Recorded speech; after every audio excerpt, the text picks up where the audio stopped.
Jeeva today பார்வையாளர்களுக்கு வணக்கம். இன்றைய நேர்காணலில் அரசியல் மற்றும் திரை திறனாய்வாளர் மூத்த பத்திரிகையாளர் சுபேர் அவர்கள். சார் வணக்கம். சார் வணக்கம். சார், ஜனநாயகம் சென்சார் போர்டு என்னதான் பிரச்சனை? அதாவது டெக்னிக்கலாகவும் பல்வேறு குழப்பங்கள் இருக்கு, பொலிட்டிக்கலா ஐயோ திட்டமிட்டு திமுக தடுக்குங்கிறாங்க. பிஜேபி சென்சார் போர்டு ஒன்றிய அரசு கட்டுப்பாட்டில் வருது, அதை எப்படிப்பா திமுக தடுக்க முடியும் அப்படிங்கிற கேள்விகள் வருது. பார்த்தா பராசக்திக்கும் சென்சார்ல இருக்குங்கிறாங்க. சென்சார் போர்டு திட்டமிட்டு தடுக்குதுன்னா அப்போ பாஜக விஜயை கண்டு பயப்படுகிறதா அப்படிங்கிற மாதிரியான கேள்வியை கேட்குறாங்க. ஆனால் அந்த படம் கேசரி ஆந்திரால ஒண்ணுமே இல்லாத படம், இந்த படத்துக்கு சென்சார் போடுற அளவுக்கு அந்த படத்துல ஒருத்தே இல்லைங்கிற கருத்து வருது. என்னதான் சார் நடக்குது? படம் எடுக்கிறதுக்கு ஒரு கதை திரைக்கதை எழுதுன மாதிரி இப்ப ரிலீஸ் ஆகாம இருக்கிறதுக்கு ஒரு கதை திரைக்கதை எழுதி அதை வந்து எக்ஸிக்யூட் பண்ணிட்டு இருக்காங்க. ஓ அப்படியா? ஆமா, இது முழுக்க முழுக்க 100% வடிகட்டிய டிராமா. விஜய் நடத்துறது, விஜய் தரப்பில் நடத்தப்படக்கூடிய டிராமா. ஒரே கல்ல ரெண்டு மாங்க அடிக்கிறதுக்கு தான் இந்த வேலையை பண்றாங்க. அதாவது என்ன பண்றாங்கன்னா, இந்த படம் வந்து ஒரு தெலுங்கு படம், பகவந்த் கேசரிங்கிற ஒரு தெலுங்கு படம், பாலையா நடிச்ச படம். அந்த படம் வந்து அது நேஷனல் அவார்டு படம். அந்த படம் அப்படியா? ஆமா, அந்த படம் நேஷனல் அவார்டு. ஆமா, பெண்கள் சம்பந்தப்பட்ட ஒரு பெண்ணுக்கு பாதுகாப்பா இருப்பார், வளர்க்குறாருங்கிற மாதிரி அந்த கதை. அந்த படத்தினுடைய ரைட்ஸை வாங்கி எச் வினோத் டைரக்டரை வச்சு அவங்க இந்த தமிழில் பண்றாங்க. இந்த படம் கிட்டத்தட்ட ஒரு 6 மாசத்துக்கு முன்னாடி முடிஞ்சு இவர் என்ன பண்ணுறாருன்னா, கரெக்டாக தேர்தலுக்கு முன்னாடி இந்த படத்தை ரிலீஸ் பண்ணணும். அந்த படத்தில் வந்து எப்படின்னா அரசியல்வாதிகளை சாட்டையை வச்சு அடிக்கிற மாதிரி பஞ்ச் டைலாக், ஏன்னா ஊழலா பண்ணுறீங்க, கொலையா பண்ணுறீங்க அப்படின்னு இவர் தான் நாட்டை காப்பாற்ற வந்த ஒரு சூரர் மாதிரி. கொலையா பண்றீங்கிற கேள்வி இவர் கேட்கிறார். அந்த படத்தில் அந்த ட்ரெய்லரில் வருது. இல்ல, கொலையா பண்றீங்கிற கேள்வி இவரே கேட்டுக்கிறாரு. அவரு பார்த்து கேட்டுக்கல. அதான் கேட்கிறாரு. அது எப்படி அவரே கேட்கிறாரு? கொலை பண்ணலாமாங்கிற கேள்வி அவரே கேட்கிறாரு. ஓடி போலாமா, 41 பேர் இறந்து வரப்ப பார்த்துட்டு போலாமா அப்படின்னு வச்சிருக்கணும். ஆனா வைக்கல. இதெல்லாம் வச்சு ட்ரெய்லர்ல வந்துருச்சு. அந்த ட்ரெய்லர் பாக்குறப்ப என்னன்னா, சீன் பை சீனு நம்ம மக்கள் தான், சோசியல் மீடியா மக்கள் எடுத்து போட்டானுங்க. இன்னையா பகவந்த் கேசரி படத்தை அப்படியே எடுத்து வச்சிருக்கீங்க, இதுக்கு அந்த படத்தை டப் பண்ணிருக்கலாமே. கையில கட்டியிருக்க வாட்ச் இங்க ஒரு மறு வச்சிருக்காரு, பாலையா மறு வச்சிருக்காரு, இவங்க மறு வச்சிருக்காங்க, பாலையா வாட்ச் கட்டி இருக்காருன்னா அதே மாதிரி வாட்ச் கட்டி இருக்காரு. எல்லாத்தையும் சேம் டிட்டோவா எடுத்து வச்சிருக்கீங்க. இதையா உட்காந்து 6 மாசம் ஓட்டிக்கிட்டு இருந்தீங்க அப்படின்னு பரவ முடியுமா கேட்கும் பாருங்க. அந்த மாதிரி இதையா வச்சு ஒரு வருஷமா படத்துக்கு பாலையா தெலுங்குல தான் பெரிய ஆளு, தமிழ்நாட்டில் மிகப்பெரிய ட்ரால் மெட்டீரியல் ஆச்சு பாலையா. ஆமா, அதைத்தான் இப்போ என்ன பண்றாங்கன்னா, அந்த டயலாக் எடுத்து போட்டு இவர் பண்ற டயலாக் எடுத்து போட்டு சோசியல் மீடியாவில் ஃபுல்லாக ட்ரோல் ஆகிட்டு போகுது. இந்த ட்ரெய்லர் வந்ததுலேருந்து ட்ரோல் ஆயிடுச்சு. அப்போ இந்த படம் என்ன சொல்றாங்க அப்படின்னா, அந்த படத்தை வாங்கி இதில் இவருடைய அரசியல் பேசுறாரு. நாட்டை காப்பாற்ற வந்திருக்கேன், திருத்த வந்திருக்கேன், வானத்திலேருந்து இறங்கி வந்த தேவதூதங்கிற மாதிரி இவரை பில்டப் பண்ணி பண்றாங்க. இந்த படம் இந்த அரசியல் வந்து படம் ஓடிடுச்சுன்னா தன்னுடைய அரசியலை ஏற்றுக்கிட்டாங்க மக்கள் அப்படிங்கிறது ஒரு பாயிண்ட். அப்போ இந்த படம் வந்து ரிலீஸ் டேட் ஆரம்பிச்சதுலேருந்து என்ன பண்ணுறாங்க அப்படின்னா, சிவகார்த்தியன் எங்களோட போட்டிக்கு வர்றாரு, சிவகார்த்தியன் வந்து படத்தை தடுக்க பார்க்குறாரு, ரெட் ஜெயின் தடுக்க பார்க்குது, உதயநிதி தடுக்க பார்க்குறாரு, முதலமைச்சர் வந்து இது சம்பந்தமா அமைச்சரவை ஆலோசனை கூட்டம் போடுறாரு. அனைத்து இவங்க கிளப்பி விட்டது பார்த்தீங்கன்னா, அந்த படம் ரிலீஸ் டேட் அனௌன்ஸ் பண்ணதுலேருந்து திமுக முடக்க பார்க்குது, அவர் முடக்க பார்க்குறாரு, இவர் முடக்க பார்க்குதுன்னு ஒரே பிரச்சனை கம்ப்ளைண்ட் ஒப்பாரியா வச்சுருந்தாங்க. இந்த படம் ட்ரெய்லர் வந்தப்பறம் என்ன ஆச்சுன்னா, அப்படி தலைகீழாக மாறி, ஏன்டா இந்த படத்தை வச்சுக்கிடாடா நீங்கள் இவ்வளோ நாளாக வந்து அவர் முடக்காரு, இவர் இது யாரையும் முடக்க வேண்டாம், அதுவே முடங்கிருமேடா அப்படின்ற மாதிரி சோசியல் மீடியா அப்பெல்லாம் போனவனே பராசக்தி ட்ரெய்லர்னு வருது. பராசக்தி ட்ரெய்லர் வந்து கிட்டத்தட்ட ஒரு 3-4 கோடி பேர் பார்த்துட்டாங்க. அது நமக்கு எல்லாம் தெரியும். ஒரு உணர்வு ரீதியான போது தமிழ்நாட்டில் கனெக்ட் ஆகக்கூடிய ஒரு விஷயத்தை எடுத்து பண்ணியிருக்காங்க. இப்போ இவங்க என்ன பண்ணுறாங்க அப்படின்னா, படம் ரிலீஸ் ஆகி ட்ரோல் ஆயிரும். ஆக்சுவலாக இந்த படம் வந்து வெளிநாடுகளுக்குலாம் அனுப்புகிறாங்க. வெளிநாட்டுக்கு படத்தை அனுப்புகிறப்ப ஒவ்வொரு நாட்டுக்கும் சென்சார் பண்ணுவாங்க. இப்போ அமெரிக்காவில் அனுப்புனாங்கன்னா அமெரிக்கா நாட்டில் ஒரு சென்சார் இருக்கு. பிற மொழி படங்களா சென்சார் போய் தான் போகும். ஆமா, எந்த மொழி படமா தான் அந்தந்த நாட்டுக்கான சென்சார் இருக்கு. அப்படி அமெரிக்காவில் அனுப்பப்பட்ட படத்தை சென்சார் அங்க இருக்கக்கூடிய சென்சார் பார்த்துட்டு என்ன பண்றாங்கன்னா, ஐயோ இந்த படம் வந்து வெளியில வந்தா இந்தியன் 2 மாதிரி ட்ரோல் ஆயிரும், படத்தை சீன் பை சீன் இந்தியன் 2 மாதிரி அந்த அளவுக்கு ட்ரோல் ஆயிரும் பேசுற. இந்தியன் 2லாம் இன்டர்வல் வரைக்கும் என்ன கூடுதல் தகவல் என்னன்னா, இவர் தான் வசனம் எழுதியிருக்காராம். யார்? விஜய் வசனம் எழுதுவாரா? இந்த படத்துக்கு எழுதியிருக்காரு போல. அவர் பாட்டு தானே பாடுவாரு. இல்ல, வசனம் இந்த படத்தில் எழுதியிருக்காரு போல. அப்ப ஒவ்வொரு சீன்லி போடுவாங்களா இந்த வசனத்தை எழுதியவர், இந்த வசனத்தை பேசிக் கொண்டிருப்பவர் உங்கள் விஜய். ஏன்னா அதை ட்ரெண்ட் அவங்க கொண்டு வந்தாங்க, இந்த பாடலை பாடிக்கொண்டிருப்பவர் உங்கள் விஜய் அப்படிங்கிற மாதிரி இந்த வசனத்தை வந்து அவர் எழுதியிருக்கிறா சொல்றாங்க. இப்ப அமெரிக்காவில் சென்சார் ஆன பிறகு அந்த படம் பார்த்துட்டு அங்கிருந்து வரக்கூடிய தகவல் என்னன்னா, இது வந்து படம் ரிலீஸ் ஆனா பிரிச்சு மேஜிருவாங்க, சீன் பை சீன் எடுத்து போட்டு வந்து அமெரிக்கால இருந்து வந்த தகவல். ஆமா, அங்கிருந்து வரக்கூடிய தகவல் ஓட்ட ஆரம்பிச்சிருவாங்க அப்படிங்கிற ஒரு காரணம். ரெண்டாவது ஒரு காரணம் என்னன்னா, இந்த படம் வந்து பராசக்தியோட வருது. இவங்க என்ன பண்றாங்கன்னா, தமிழ்நாட்டில் 1200 1300 தேட்டர் இருக்கு. 1000 தேட்டர்ல இந்த படத்தை ரிலீஸ் பண்ணணும், 3 நாள்ல போட்ட காசு அள்ளி அப்படின்னு ஒரு பிளான்.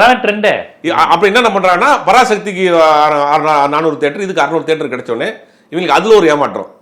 ரெண்டாவது படத்தை ட்ரெய்லரில் வந்ததில்ல, ட்ரெய்லர் பற்றின விமர்சனம் வந்து நெகட்டிவாக போயிட்டு இருக்கு, அது ஒரு ஏமாற்றம். இப்போ ரிலீஸ் ஆச்சுன்னா ட்ரோல் ஆயிரும். இந்த படம் ட்ரோல் ஆச்சுன்னா பொலிட்டிக்கல் கேரியருக்கு அது பெரிய சிக்கலாக வந்து நிற்கும். நம்ம பேசின அரசியலை காமெடியாக பார்க்குறாங்க, என்னன்னா ஆகும்? விஜய் இந்த படத்தில் பேசின அரசியல் காட்சிகளை ட்ரோல் ஆக்கப்பட்டதுன்னு வச்சுங்களேன், அது என்ன நினைக்கிறாங்கன்னா காமெடி ஆயிரும். தன்னுடைய அரசியலை காமெடியாக மக்கள் ஏற்றுக்கிட்டாங்க அப்படின்ற மாதிரி ஆயிரும். அப்போ இது எப்படி நிப்பாட்டுறதுன்னு பார்க்கலான்னு பிளான் பண்ணுறானுங்க. உடனே சென்சாருக்கு போகுது. 19ஆம் தேதி சென்சாருக்கு அப்ளை பண்ணுறாங்க. இந்த படத்தில் சென்சாரில் கை வைக்கிற அளவுக்கு ஒத்து கிடையாது. அந்த படம் ஒரு ஃபுல் அண்ட் ஃபுல் ஆக்ஷன் படம். அதில் வந்து ஒரு பஞ்சு டைலாக் தான் பேசியிருப்பார். மிஞ்சி போனால் பஞ்சு டைலாக் ஏதாவது பேட் வேர்ட்ஸ் போட்டு தர மியூட் பண்ண சொல்லியிருப்பாங்க, அவ்வளோதான். ஒரு 64 கட்டு கொடுத்துருக்காங்க. 19ஆம் தேதி இந்த படத்துக்கு சென்சார் அப்ளை பண்ணிட்டு அவங்க ரிஹர்சல் பார்த்துட்டு ஆடியோ லான்ச்சுக்கு போயிட்டானுங்க. பராசக்திக்கு இது ஜனநாயக ஆடியோ லான்ச்சுக்கு போயிட்டாங்க. ஆடியோ லான்ச்சுக்கு போயிட்டு வந்ததுக்கு பிறகு பார்த்துருக்காங்கன்னா இந்த படத்தில் 64 கட்டு இருக்குன்னு ஏதோ கொடுத்துருக்காங்க. அந்த லிஸ்ட்டை கொண்டு போய் திருப்பி அவங்க சரியாக சப்மிட் பண்ண இருக்காங்க. 5ஆம் தேதி திருப்பி ஒரு மெயில் அமைச்சிருக்காங்க. ஜனவரி மாதம் 5ஆம் தேதி படத்தில் நிறைய கட்டு இருக்கு, நாங்கள் ரிவைசிங். மலேசியாக்கெல்லாம் முன்னாடியேவா? மலேசியாவுக்கு போயிட்டு வந்த பிறகு இப்போ என்ன சொன்னா, எனக்கு ரிவைசிங் கமிட்டிக்கு போகுது. ரிவைசிங் கமிட்டியில் இருக்கக்கூடிய 12 பேர் பார்க்கணும். அந்த மெம்பர்ஸ் 12 பேர் பார்த்த பிறகு தான் அந்த படம் வந்து நாங்கள் சர்டிஃபிகேட் கொடுப்போம் அப்படிங்கிற மாதிரி அவங்க தரப்பில் சொன்னோன்னா, இல்லை எனக்கு உடனே வேணுங்கிற பஞ்சாயத்து கோர்ட் வரைக்கும் போய் கோர்ட்டு வந்து நாளைக்கு காலையில் தள்ளி வச்சிருச்சு. சென்சார் போர்டு தரப்புல இருந்து இன்னும் ரிவைசிங் கமிட்டி மெம்பர்ஸ் பார்க்கணும். ரிவைசிங் கமிட்டி மெம்பர் பார்த்துட்டு அதுக்கு பிறகு நாங்கள் டிசைட் பண்ணி அதுக்கு பிறகு நீங்கள் கொடுக்குற கட்டை வாங்கிட்டு போய் கட் பண்ணிட்டு வந்ததுக்கு பிறகு தான் பண்ண முடியும். குறைந்தபட்சம் எங்களுக்கு 4 வாரம் டைம் வேணுங்க கேட்குறாங்க சென்சார் போர்டில். சென்சார் போர்டில் இந்த மாதிரியான படங்களை முடக்கி வைத்த வரலாறுகள் இருக்கிறது. 15 வருஷம் ஒரு படம் முடக்கிருந்துச்சு. 1991 குற்றப்பத்திரிகைன்னு ஒரு படம், ராஜீவ்காந்தி கொலை வழக்கை மையப்படுத்தி ஆர்கே செல்வமணி டைரக்ட் பண்ண படம், ராம்கி நடிச்ச படம். 91 எடுக்கப்பட்டு 92 முடிஞ்சிருச்சு அந்த படம். சென்சாரில் மாட்டி கிட்டத்தட்ட 15 வருஷம் 2007 தான் அந்த படம் ரிலீஸ் ஆச்சு. அப்போ சென்சார் போர்டுங்கிறது அதுக்கு தனிப்பட்ட அதிகாரம் இருக்குது. அது யாருக்குரிய ஒரு அட்டானமஸ் பாடி மாதிரி தான். அப்போ அது அவங்க முடிவு பண்ணுறது தான் ஃபைனல் லிஸ்ட்டு. அப்போ என்ன பண்ணுறாங்கன்னா, இந்த படத்துக்கு 4 வாரம் டைம் வேணுன்றது போட்டாங்க. இப்போ என்ன இதுக்கு பின்னாடி கூடிய அரசியல் என்னன்னா, பாஜகவும் தாவேகாவும் ரெண்டும் சேர்ந்து ஒரு ட்ராமா போடுறாங்க. என்ன பண்ணுறாங்கன்னா, விஜயை நம்ம தான் முதல்ல 2 வருஷத்துக்கு முன்னாடி விஜய் கட்சி ஆரம்பிக்க போகிறோம்னு நம்ம ஜீவாட்டுலாம் பேசணும். விஜய் பாஜகவினுடைய பி டீமு, பாஜகவால் இறக்கப்படுறாரு, ஓட்டுகளை பிரிக்க போறாரு, விஜய் ஸ்பாயில் இருக்கிற வார்த்தையை நம்ம சேனல் தான் முதல்ல சொன்னோம் 2 வருஷத்துக்கு முன்னாடி. நீங்கள் நிறைய பேர் அதை பேசுகிறாங்க, நம்ம தான் முதல்ல ரிவீல் பண்ணோம். இப்பயும் சொல்கிறோம் விஜய் ஸ்பாயிலர் தான். விஜயை வைத்து கொண்டு அந்த தலித் இளைஞர்கள் வாக்கு, இஸ்லாமிய இளைஞர்கள் வாக்கு, இந்த முதல் தலைமுறை வாக்காளர்களை பிரிக்கக்கூடிய வேலையை பாஜக செய்யுது. இவர் என்ன செய்கிறாருன்னா, களத்துக்கு வந்து திமுகவை விட அதிகமாக ஒன்றிய அரசையோ மதவாத அரசியலையோ மாநில உரிமைகளையோ மாநிலம் சம்பந்தப்பட்ட பிரச்சனையோ மொழி சம்பந்தப்பட்ட பிரச்சனையோ பேசியிருந்தார்னா திமுக ஓட்டு அங்கே ஷிஃப்ட் ஆயிருக்கும். இவர் அதை பேசாம திமுகவை டார்கெட் பண்ண பிறகு அதிமுக ஓட்டு இங்க வந்துருச்சு. ஆமா, திமுக பிடிக்காதவனா எனக்கு ஓட்டு போடுங்கிற மாதிரி சொல்றாங்க. வந்துட்டாப்ல. ஆல்ரெடி திமுக பிடிக்காதவன் அதிமுகவுக்கும் பாமக பாஜக தானே இருக்கிறாங்க. ஆமா, இப்ப என்ன நினைச்சு பாஜகவுக்கு என்னன்னா, இணையா உன்னை எதுக்கு அமுச்சு விட்டா நீ என்ன வேலை பண்ணிட்டு இருக்க, அது கோவம் வந்துருச்சு. ஆமா, நீ உன்னை நம்ப மாட்டேங்கிறாங்களா, உன்னைய டார்கெட் பண்ணி தான் அந்த இஸ்லாமிய வாக்குகளையும் கிறிஸ்தவ வாக்குகளையும் தலித் இளைஞர்கள் வாக்கு வாங்கலாம்னு உன்னை அமுச்சு விட்டோம். அவங்க பூரா தெளிவா இருக்கிறாங்க. நீ எங்களை டார்கெட் பண்ணாதானே எங்களுக்கு ஓட்டு போடுவாங்க. எங்களை முதல்ல நீ சீண்டிப்பாரு, எங்களுக்கு இங்க பஞ்ச் டைலாக் பாரு, எப்படி சிஎம் சார்னே நீ பிஎம் சார்னு வீடியோ போடு, சென்சார் போர்டு முடக்க பாக்குறியா, அப்பதான் முஸ்லிம் கிறிஸ்டியன் ஓட்டு போடுவாங்க. இது இந்த அரசியல் பிஜேபி எதிர்க்கிறாரு பாத்தியா, இந்த அரசியல் உனக்கு தெரியாதா அப்படின்னு சரி சார் இந்த அரசியலை 2 பேரும் சேர்ந்து பண்றாங்க. இப்ப இவங்களுக்கு என்னன்னா, படம் ரிலீஸ் ஆனா ட்ரோல் ஆயிரும். 3 மணி நேரம் 3 நிமிஷம் 28 செகண்ட் படம்.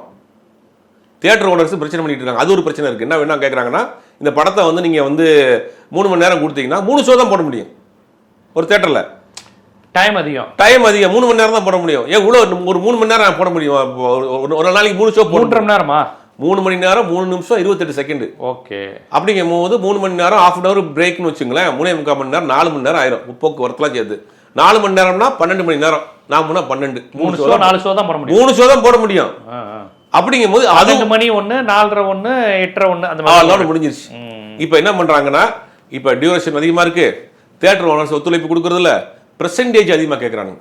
எப்படின்னா 20% தியேட்டர் ஓனர்ஸ்க்கு, 80% டிஸ்ட்ரிபியூட்டருக்கு. இப்போ இந்த 20% தியேட்டர் ஓனர் என்ன சொல்றாங்க, அந்த 20% தான் நான் கரண்ட் பில் கட்டணும், தியேட்டர் வாடகை, சம்பளம் கொடுக்கணும், எல்லாமே எங்களுக்கு 20% தான், இது எங்களுக்கு அதிகமாக கொடுங்கன்னு கேட்குறாங்க. அந்த பஞ்சாயத்து ரொம்ப நாளாக ஓடிட்டு இருக்கு. இந்த படத்துக்கு ஓடுது. பராசக்தி படத்தில் 25% வரைக்கும் கொடுக்குறாங்க. அப்படின்னு தியேட்டர் ஓனர்ஸ் ஒத்துழைப்பு இல்லை. படம் போட்டால் 3 ஷோ தான் போட முடியும், கரண்ட் பில் செலவு, இதெல்லாம் ஒரு பிரச்சனை. அந்த பக்கம் இந்த பிரச்சனையெல்லாம் மறைக்கணும். படமும் ட்ரோல் ஆகிட்டு இருக்கு.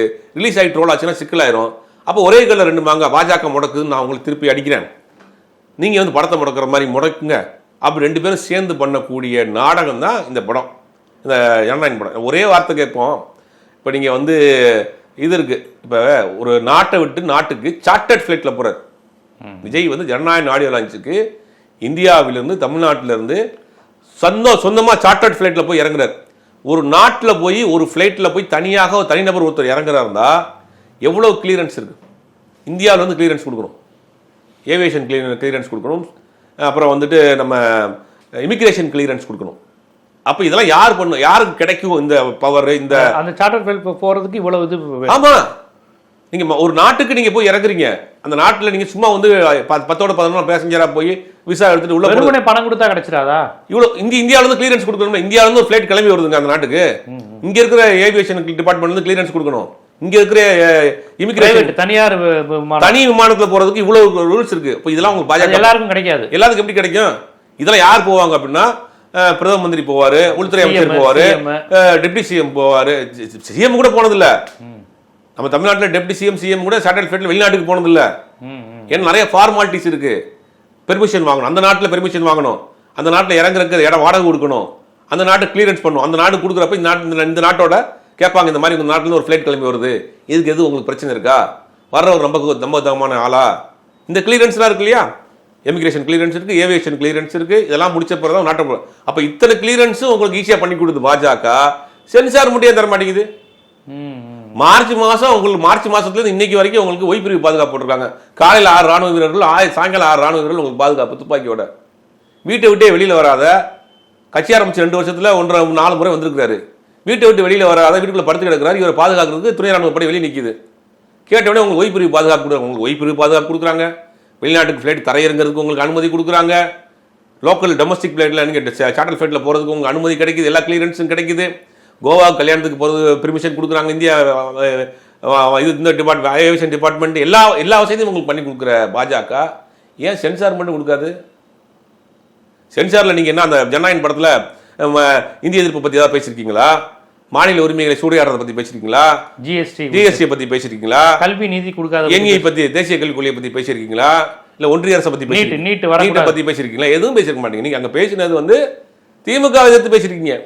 அப்ப எப்படி பாஜக உங்களுக்கு போடும்? அது பாஜக கைன் தானா? அப்ப இது திட்டமிட்டு 2 பேரும் நடத்தக்கூடிய நாடகம். இதை கரெக்டா எங்க பாயிண்ட பிடிச்சி போவாங்கன்னா, கரெக்டா இந்த படத்தை சென்சார் இல்லைன்னு சொன்ன பிறகு நேற்று நைட்டு அந்த கம்பெனி வந்து சென்சார் கிடைக்கல, 8ஆம் தேதி 9ஆம் தேதி படம் வரலங்கிறத அனௌன்ஸ் பண்ணிட்டாங்க அஃபீஷியலாக. உலகம் முழுக்கவே படம் வரல. நேற்று மத்தியானம் இருந்தே ஆரம்பிச்சிட்டாங்க. யாரு? விஜய் ஆதரவாளர்கள், விஜய் ஆதரவு பத்திரிகையாளர்கள். பார்த்தீங்களா எவ்வளோ நாளாக வந்து விஜய் வந்து பிஜேபி பி டீம் சொல்லிட்டே இருந்தீங்க. யார் பார்த்து முடக்கி வச்சிருக்கிறான்? பிஜேபி தான் முடக்குது. வராசத்தை கூட கொடுத்துருவாங்க, இது கொடுக்க மாட்டேங்க. அப்போ விஜய் தாங்க பாஜகவுக்கு எதிரி அப்படின்னு ஒரு நரேஷனை செட் பண்ணுறதுக்கு தொலைக்காட்சி விவாதம். நேற்று கூட நீங்களும் போயிருப்பீங்க, நானும் போயிருப்பேன். எல்லாம் தான் அதை பற்றி ஆரம்பிச்சிட்டாங்க. அப்போ நான் சொன்னேன், இதுதான் என் நாடகம், நீங்கள் பண்ணுற நாடகம். உங்களுக்கு இப்போ ஃப்ளைட்டில் வேறு நாட்டுக்கு போய் ஃப்ளைட்டில் இறங்குறதுக்கு பெர்மிஷன் கொடுப்பாங்களா? ஒய் பிரிவு பாதுகாப்பு கொடுப்பாங்களா? சென்சார் சர்டிஃபிகேட் போட்டு கொடுக்க மாட்டாங்க. கால் யாரும் பூ வச்சிருக்காங்க என்ன? இது உத்தரகாண்ட் போய் பிஜேபி பார்த்தாரு ஆதவர்ஜுனா, அங்கே அந்த கரூர் பிரச்சனை போது அங்கே போறாரு, டெல்லிக்கு போறாரு. உடனே அண்ணாமலை கரூர் பிரச்சனை போது விஜய் பக்கம் நிக்கிறோன்னு போயிட்டு கொடுத்தாரு. நைனா நாகேந்திரன் கரூர்ல அவர் எப்படிங்க போவாரு?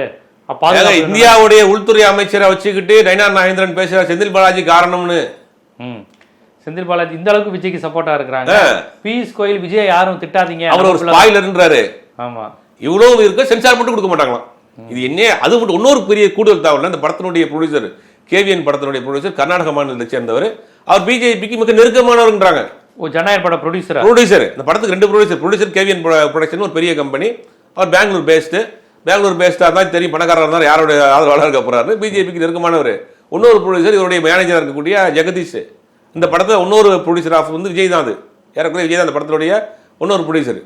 டிக்கெட் புக்கிங் வித்து 2000-3000 போயிட்டு இருக்கு. விஜய் ரசிகர்களே சமீப காலமாக வீடியோ போட ஆரம்பிச்சானுங்க. அப்போ இவ்வளோ சிக்கலையும் சமாளிக்கிறதுக்கு பாஜக எதிர்ப்பு அரசியலையும் பண்ணுவோம், படத்தையும் ட்ராப் பண்ணுங்கிற 2 பேரும் சேர்ந்து பண்ணங்க ஒரு நாடகம் தான் இது. இப்போ என்ன பண்ண போறாங்க அப்படின்னா, சோலோவாக வருவோம். சோலோவா வந்து ஒரு 1000 தேட்டரில் போட்டு படத்தை போட்டு நம்ம எலெக்ஷனுக்கு முன்னாடி பிப்ரவரி மாதிரி போடுவோம். பிப்ரவரி மாதிரி போடுவோம். பிப்ரவரி 14 அந்த மாதிரி எலெக்ஷன் நேரத்தில் நெருக்கி போட்டோம்னா நமக்கு அது கெயின் கிடைக்கும் அப்படிங்கிற மாதிரி இப்போ ஒரு திட்டத்தை போட்டு 2 பேரும் செஞ்சு நாடத்தை போட்டுட்டு இருக்காங்க. அவ்வளோதான். ஒரு 2 மாசத்துக்கு படம் வராது. வர்றதுக்கு வாய்ப்பு இல்லை. 2 மாசம் தள்ளி 2 மாசம் நல்லா இது அப்ப தாவேக்காவுக்கு ஒரே அரசியல் இதுதான், ஜனநாயகம் முடக்கிட்டாங்க. ஜனநாயகம் முடக்கிட்டாங்க. சரி, இப்ப நீ ஜனநாயகமே முடங்கி போய் கிடக்கு, அதை பத்தி பேச மாட்டேங்கிறீங்க. உமர் காலித்துக்கு 5 வருஷம் விசாரணை கைதியா இருக்காரு. அதான் என்னன்னா தெரியுமா உமர் காலித்து பிரச்சனை என்ன? சித்தி காப்பான் கேரளா பத்திரிகையாளர் யூரின் போக முடியாம அவர் அப்படி என்ன பண்ணாருன்னா போய் ஹத்ராஸ்ல நடந்ததை கவர் பண்ண ஒரு பத்திரிகையாளருக்கு அவரை ஏதோ தடுப்பு காவல் சட்டத்துல வச்சு அவங்க ஒய்ஃப் கெஞ்சுது, என் புருஷனுக்கு ஹஸ்பண்டுக்கு ஒரு பாத்ரூம் போனா கூட இதை யாராவது எதிர்த்து போராடிய ஒரு PhD படிக்கக்கூடிய ஒரு ஸ்காலர் ஸ்டூடெண்ட்ட 5 வருஷம் விசாரணை கைதியாக உள்ள வச்சிருக்காங்க. இதை பத்தி விஜய் பேசுவாரா? நீங்க சொன்ன உமர் காலித் பேர் தெரியுமா? உமர் பீஸ்ட் படத்துல நீங்க ஒரு வில்லனா காமிச்சீங்கல, அவர் பேர் தான் தெரியும். அவர் பேர் தான் தெரியும். ஆமா, அவர் ஒரு பாய் அப்படி எழுதி வருவாரு. அப்படி உலக நாடுகள் பூராமே விசாரணை கைது 5 வருஷம் வச்சிருக்கீங்க. ஒரு ஸ்டூடெண்ட் அவன் என்ன பண்ணா? ஒரு போராட்டத்துல கலந்துக்கிட்டான். வேற எவ்வளவு பெரிய, அதை பத்தி நிறைய பேசிருக்கேன். இதை பத்தி எல்லாம் விஜய் பேசுவாரா? அதை விடுங்க, வெளிநாடு வெளி மாநில பிரச்சனை, உள் மாநில பிரச்சனைக்காக தமிழ்நாட்டை கிடக்கக்கூடிய எத்தனை பிரச்சனைகள் இருக்கு. இப்ப இது இப்ப ஆடியோ லான்ச்சுக்கு பிறகு விஜய் ஆலய கணம் பாத்தீங்களா? அதுக்கு முன்னாடியே அவர் ஒன்றும் பேசின மாதிரி எனக்கு தெரியல. இல்ல இது என்ன அரசியலே தெரியல. ஆனா விஜய்க்கு ஒரு மாற்றம் வேணும் நினைக்கக்கூடிய மக்கள்கிட்ட நம்ம சொல்றது, நீங்க பாஜகவுக்கு நேரடியா போறக்கூடிய ஓட்டு தான் அது. உங்களை வைத்து வாக்குகளை பிரிக்கக்கூடிய வேலை தான். விஜய் மாற்று அரசியல் கிடையாது, ஏமாற்று அரசியல். விஜயை வைத்து ஏமாற்றக்கூடிய வேலையை பாஜக செய்யுது. தமிழ்நாடு அறிவுள்ள மாநிலம் சொல்றோம், படித்த மாநிலம் சொல்றோம், பகுத்தறிவுள்ள மாநிலம் சொல்றோம். ஒரு படத்தில் நடிக்கிறாரு, 4 பேரை தூக்கி போட்டு மிதிக்கிறாரு, உடனே சிஎம்மான்னு ஆசைப்படுறாரு. அதுதான் மாற்றம் நினைக்கக்கூடிய நீங்கள் சிந்திச்சு பாருங்க மக்களே. இது ஒரு மிகப்பெரிய ஒரு ஏமாற்று வேலையை விஜய் வச்சு பார்த்துருக்குறாங்க. இவர் எப்படி ஆல்டர்னேட்டிவா வருவாரு? இவர் எப்படி மாற்றா வருவாரு? இவர் என்ன அரசியல் பேசுறாரு? இவரால் என்ன செஞ்சிட முடியும்? இதான் சிந்திக்காம ஒரு சில பேர் பேசிட்டு இருக்காங்க. இவர் விஜய் மாற்று, நீங்க எந்த கட்சி வேணாலும் போடுங்க, அதனுடைய கொள்கை முடிச்சு சித்தாந்தம் முடிச்சு இவருக்கு மாற்றா இருப்பாரு, இவர் இதை விட பெட்டரா பண்ணிடுவாருன்னு உங்களால தோணுச்சுன்னா பண்ணுங்க. இவர் எதையுமே செய்யலையே, வீட்டை விட்டு வெளியே வர மாட்டேங்கிறாரு, எதுவுமே புரிய மாட்டேங்குது அவருக்கு. இவர் எப்படி ஒரு மாற்றா இருப்பாரு? அடுத்த மாற்று சக்தி அப்படி உருவாருவார் இவர். அப்ப விஜயை வைத்து பாஜக நடத்தக்கூடிய நாடகம் தான் இது. பாத்தீங்கன்னா இப்ப அந்த தனக்கு தான் பாதகமா போயிட்டு இருக்கு. இப்ப என்டிஏ கூட்டணியில் இருக்கக்கூடிய அதிமுக தான் அவர் கபலீகரம் பண்றாரு. அதிமுக நிர்வாகிகள் கூட அந்த பக்கம் போறான். அப்ப இவர் விஜய் பாஜக தான், பாஜக ஓட்டு திமுக ஓட்டு இந்த பக்கம் ஷிஃப்ட் ஆகுங்கிறதுக்காக வரக்கூடிய காலங்களில் பாருங்க விஜய்க்கு சம்மன் அனுப்பப்பட்டிருக்கு. ரெண்டு சம்மம் ஒரே நாள் நடந்திருக்கும். ஜனநாயகம் படத்துக்கு சென்சார் இல்லைங்கிற பிரச்சனை, சிபிஐக்கு சம்மன். அப்ப இனி என்ன பண்ணுவார்னா அவர் பேசுவார். ஆனா இப்பயும் கூட அவர் பிஜேபியை நோக்கி பேசுவாராங்கிறது சந்தேகமா தான். இப்பயும் பேச மாட்டேங்கிறாரு. வீடியோ போட்டு சென்சார் போர்டு ஆபீசர் மோடி அன்குள் வேண்டாம், சென்சார் போர்டு ஆபீசர் இங்க முடக்கிறதா இருந்தா எங்க வீட்டு டிவி முடக்குங்க. என்னுடைய நண்பன் நண்பிகள் ஆசைப்பட்டு 9ஆம் தேதி வரைக்கும் டிக்கெட் எல்லாம் புக் பண்ணிட்டானுங்க. அவங்களுக்காக படத்தை ரிலீஸ் பண்ணுங்கன்னு ஒரு வீடியோ போடுங்க. அதுவும் இல்லாம இந்த கட்சியுடைய நிர்வாகிகள் போடுற வீடியோ எல்லாம் பார்த்தா ஐயப்பா ரீல்ஸ்ல வாழ்றாங்க. அப்படியும் ஒரு இல்யூஷன் இருக்குல்ல, ஒரு கனவுலகம். அந்த கனவுலகத்துல வாழ்ற ஒரு கூட்டம் இருக்கு. அதாவது சினிமாவில் பண்ணதெல்லாம் நிஜத்தில் பண்ணிடுவாரு. அதுக்கு ஓட்டு கேட்கணும், அதுக்கு ஒரு கொள்கை இருக்கு, மக்கள் எல்லாம் அதெல்லாம் தெரியல. 30% விஜய் வந்துட்டா உடனே ஊழல் ஒழிஞ்சிடும், ரேஷன் கடை எல்லாரும் சரியாயிருவாங்க, எல்லாமே சரி பண்ணுவோம். இங்க கார்பரேட் ஊழல்னு ஒண்ணு இருக்கு. அந்த கார்பரேட் இயக்குற ஒரு நபர் தான் விஜய். அதுவே அவங்க தெரிய மாட்டேன். விஜய் ஒரு கார்பரேட் தானே. ஆமா, நான் ஒரு கார்பரேட் கிரிமினல்னு ஒரு டயலாக் பேசுறாருங்க. இது எவ்வளவு மோசமான டயலாக். இது ஒரு ஹீரோயிசமா பேசுறாரு அவரு. ஆமா, அது அவங்களுக்கு புரியாது. அது வேற விஷயம், பேசுறாலும் புரியாது. அப்ப விஜய் அரசியல்ங்கிறது ஒரு ஆபத்தான அரசியல்.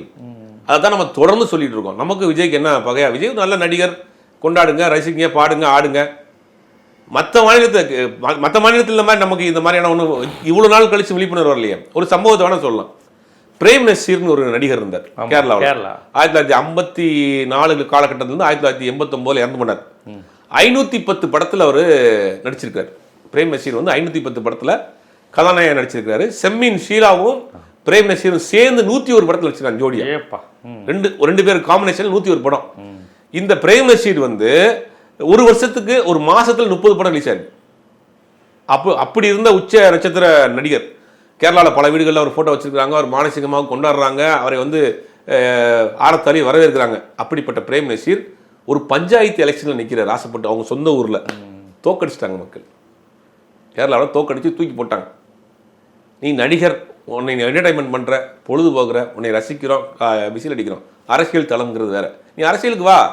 நீங்க சுரேஷ் கோபியை நீங்க கேரளாவில் தேர்ந்தெடுத்தா, சுரேஷ் கோபி கிட்டத்தட்ட 10 வருஷமா பாஜக கத்திக்கிட்டு இருக்காங்க. முதல் நாள் மேக்கப் கழிச்சு அடுத்த நாள் அவன் எம்எல்ஏ எம்பி எல்லாம் பிஜேபியின் வெற்றி தான், சுரேஷ் கோபியின் வெற்றி கிடையாது. அப்படியே இவங்க சொன்னாலும் கூட அங்க வந்து ஒரு 10 வருஷமா அங்க கூவிக்கிட்டு இருக்காரு. ஒண்ணுமே இல்லாம பாஜகவில் உருவாக்கினது தான் சுரேஷ் கோபி. அப்ப நடிகர் ஒரு மாற்றத்தை கொண்டு வருங்கிறதுனால அவர் நம்ம குறைத்து மதிப்பில்லை. நடிகருக்கு வந்து எல்லா தகுதியும் இருக்கு. ஆனா அதில் எப்படி இது களத்தில் செயல்படுறாங்க. அமெரிக்காவில் இருந்தக்கூடிய அதிபர் ரொனால்டு ரீகன் கூட நடிகர் தான். ரொனால்டு ரீகன் நடிகராக இருந்தவர், அமெரிக்க பிரசிடென்டாக இருந்து சுட்டுக் கொல்லப்பட்ட ரொனால்டு ரீகன் நடிகர் தான். ஆனா அவருடைய சித்தாந்தம் என்னவா இருந்துச்சு, மக்களை போய் எப்படி சந்திச்சாரு. உக்ரைன் அதிபர் ஸ்டாண்ட் அப் காமெடி தானே ஜெலன்ஸ்கி வந்து ஒரு ஸ்டாண்ட் அப் காமெடி தான். அதனால நாடு எப்படி இருக்கு பாருங்க. நல்லா இருந்த நாட ஒரு காமெடி கொடுத்து மக்கள் பூரா அழுதுகிட்டு இருக்காங்க. அப்ப இது ஏன் சொல்றோம்னா, நடிகரா இருக்கட்டும், அவர் ஒரு இன்ஜினியரா இருக்கட்டும், ஒரு அட்வொகேட்டா இருக்கட்டும், ஒரு ஆட்டோ டிரைவரா இருக்கட்டும், ஒரு கூலி வேலை செய்யவரா இருக்கட்டும், ஆனா அவர் பேசுற அரசியல் எப்படி இருக்கு அதை பாருங்க. இப்போ இந்த சென்சார் போர்டு இந்த அரசியலை நம்ம கண்டுணர்ந்து இந்த நுட்பமான அரசியலை பேசுகிறோன்னு அவங்க சில காரணங்களை சொல்லுவாங்களே, வன்முறை இருக்குது, ஆபாசம் இருக்குது, ரெட்டையர்த்தம் இருக்குது, இல்லை ஏதாவது இந்திய நாட்டிற்கு எதிரான கருத்துக்கள் இருக்குது, இதெல்லாம் இருந்தால் தானே ஒரு படத்தை கட் செய்யணும்னு நிறுத்தி வைக்கணும். அந்த மாதிரி என்ன காரணம் தான் சொல்கிறாங்க. இவர் ஒரு மிலிட்ரி மேனுடைய ஒரு ட்ரெஸ்ஸில் இருக்கக்கூடிய ஒரு ஏதோ ஒரு பேஜ் சொல்கிறாங்க, அது ஏதோ தப்பாக காட்டப்பட்டிருக்கு, மிலிட்ரி மேனுடைய ட்ரெஸ் தப்பாக காட்டப்பட்டிருக்கு, அது அது அந்த மாதிரியான விஷயங்கள் காட்டப்பட்டிருக்கு, அதுக்கு பெர்மிஷன் வாங்கலன்னு கேட்குறாங்க. அது வாங்கினா அது அந்த காட்சியில் நீக்கிட்டு கொடுத்துட்டு போங்களேன். இது ஒரு மேட்டரே கிடையாது. இதுல என்னன்னா, டெல்லி தான் இந்தியாவான்னு கேட்ட படம் பராசக்தி. அதுவும் இன்னைக்கு வரைக்கும் இந்த பேசிட்டு இருக்க நேரம் வரைக்கும் சர்ச்சர் கையில வரல. அதுவும் ரிவைசிங் கமிட்டில இருக்கு, இன்னும் கன்ஃபார்ம் வரல. 10ஆம் தேதி ரிலீஸ் கன்ஃபார்ம் ஆகல. டேட்லாம் போட்டாங்க, டிக்கெட் ஓப்பன் ஆயிடுச்சு, சென்சார் சர்டிஃபிகேட் வரல. மேக்ஸிமம் கொடுத்துருவாங்க, ஏன்னா அவங்க கொடுத்த கட்ட போற அவங்க வந்து ப்ரொசீஜரா ட்ரிபிள்ல போய் அவங்க இது ரிவைசிங்ல போய் அவங்க விளக்கம் கொடுத்துட்டாங்க. நீங்க சொல்றதை நாங்க செய்யறோம்ட்டாங்க. ஆல்மோஸ்ட் ஒரு நாளைக்கு முன்னாடியே போய் ரிவைசிங் கமிட்டியில போய் நீங்க சொல்ற கட்ட நாங்க பண்றோம்ட்டாங்க. அப்ப இதை கம்யூனிகேட் பண்றதுக்குமே இங்க ஆள் இல்லைன்றாங்க. நீங்க 19 அப்ளை பண்ணிட்டு நீங்க ஆடியோ லான்ச்சுக்கு போயிட்டீங்க, அங்க போயிட்டீங்க, போயிட்டு சரியான கம்யூனிகேஷன் கிடையாது அப்படிங்கிறாங்க. அதை விட இந்த படம் அந்த அளவுக்கு ஒர்த்து இல்ல. சென்சார் போர்டுல மாட்டி தவிச்சு முடக்கக்கூடிய அளவுக்கு ஒருத்தான படம் கிடையாது. குற்றப்பத்திரிகையா, காற்றுக்கண்ண வேலையா, ஈழத்தமிழர்கள் பத்தி பேசின படமா, 4 பேர் தூக்கி போட்டு மிதிக்கிறாரு, 2 பஞ்ச் டயலாக் பேசுறாரு. எல்லா படத்துலயும் அவர் தானே பண்ணாரு. ஒரே மாதிரி தான் முன்னாடி வரையும் அவர் ஏதோ ஒரு மகேந்திரன் படம், பாலுமேந்திரா படத்துல நடிச்ச மாதிரி இப்ப மட்டும் ஏதோ கடந்த 10 வருடங்கள்ல விஜயனுடைய படத்தை எடுத்துக்கிட்டீங்கன்னா ஒரே மாதிரி தான் இருக்கும். கத்தி, திருப்பாச்சி, சிவகாசி, அது மாதிரி வரிசையா எடுத்துட்டீங்கன்னா எல்லா படமும் பாத்தீங்கன்னா ஓப்பனிங்ல ஒரு சாங் ஆடுவாரு, எதிரிகளை பந்தாடுவாரு, பஞ்சு டயலாக் பேசுவாரு, ஆட்டோவை தொங்கிட்டு வருவாரு. இந்த மாதிரிதான் கடந்த 10 வருடத்துல உள்ள படங்கள்.